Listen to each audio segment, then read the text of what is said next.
মানে হাতটা সব জমি একবারে নিয়ে গেছে গা। মানে আমি গরু বাছুরি কিভাবে বাঁচাই আর নিজে যে কিভাবে বাঁচি। বুক ভরা স্বপ্ন নিয়ে পরিবারের খাদ্য চাহিদার যোগান দিতে হাওর অঞ্চলে বোরো ধান আবাদ করেছিলেন কৃষকরা।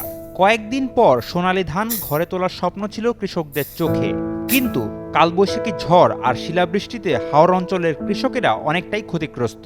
তাদের কপালে চিন্তার ভাঁজ। সুনামগঞ্জের মধ্যনগর উপজেলার বংশীকুণ্ডা দক্ষিণ ইউনিয়নের মুক্তারখোলা হাওরের মাঠগুলোতে এখন শুধুই অবসাদ। রবিবার রাতের ঝড় ও শিলাবৃষ্টিতে স্থানীয় কৃষকদের ফসলের ব্যাপক ক্ষতি হয়। প্রায় 25 থেকে 30% ক্ষতির আশঙ্কা কৃষকদের। আমাদের ধরেন এই 25% ধান ক্ষতি হয়েছে আর কি, কোনো কোনো ক্ষেত্রে 50% ধান ক্ষতি হয়েছে। আমি 10 কেয়ার জমি করছি, 50,000 টাকার মতো আমার ঋণ করে এই জমি করতে গিয়ে খরচ হয়েছে। এখন তো এই যে শিলাবৃষ্টি এই যে ধানটা নিয়ে গেল, এখন তো সমস্যা, কি করবো এখন।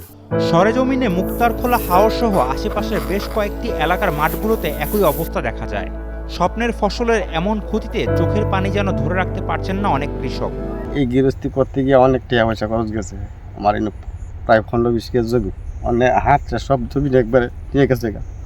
মানে আমি গরু বাছুরি কীভাবে বাঁচাই আর নিজে যে কীভাবে বাঁচি, মানে আমার কোয়ার মতো কোনো সাহায্য নাই। এরপরে তারপরে আমার গৃহস্থী আমরা হানির বড় সমস্যাতে তাই 60,000 টাকা খরচ হয়েছে। মানে মনে হয় আমার কষ্টের টাকা উঠতো না, এই ক্ষেত কাটা আর ডানে সমান সমান হইতো না, লস হবো।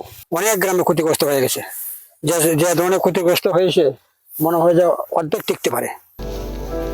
উপজেলা কৃষি বিভাগ সূত্রে জানা যায়, চলতি বছর উপজেলার 13,640 হেক্টর জমিতে বোরো ধানের আবাদ করা হয়। সকল জমিতে মাত্র ধানের ফুল এসেছে, সেখানে ক্ষতির পরিমাণ বেশি বলে ধারণা করা হচ্ছে। বসুন্ধরা ডায়াপেন্ট এখন আরো উন্নত। এই hot air through top sheet দ্রুত শোষণ করে সোনামণিকে দেয় কোমল অনুভূতি। এপ্রিল মাস সাধারণত আমাদের কালবৈশাখী ঝড় হয়। এই কালবৈশাখী ঝড়ে আমাদের শিলাবৃষ্টি হয়।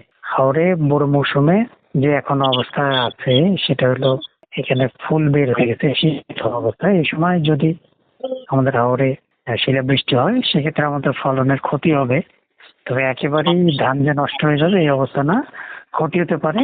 তো আমাদের যদি এরকম, আমাদের গত রাতে মধ্যনগরে যে জায়গাটিতে আমাদের মুক্তারখোলা হাওরে আমাদের কৃষকের যে শিলাবৃষ্টির খবরটি আমি পেয়েছি, ইতিমধ্যে আমার মাঠ পর্যায়ে কর্মকর্তাকে আমরা বলেছি এই জায়গা পরিদর্শন করে এই যে ক্ষতিগ্রস্ত কৃষকের তালিকা করতে। দেশের 10-এর তরে কৃষকের স্বপ্নের ফসল ফলানোর কষ্ট বর্ণনাতীত। প্রাকৃতিক দুর্যোগে ক্ষতিগ্রস্ত এ সকল কৃষকের দাবি, অতি দ্রুত সরকারের পক্ষ থেকে বিভিন্ন প্রণোদনার মাধ্যমে তাদের ক্ষতি পুষিয়ে ওঠার ব্যবস্থা করতে হবে।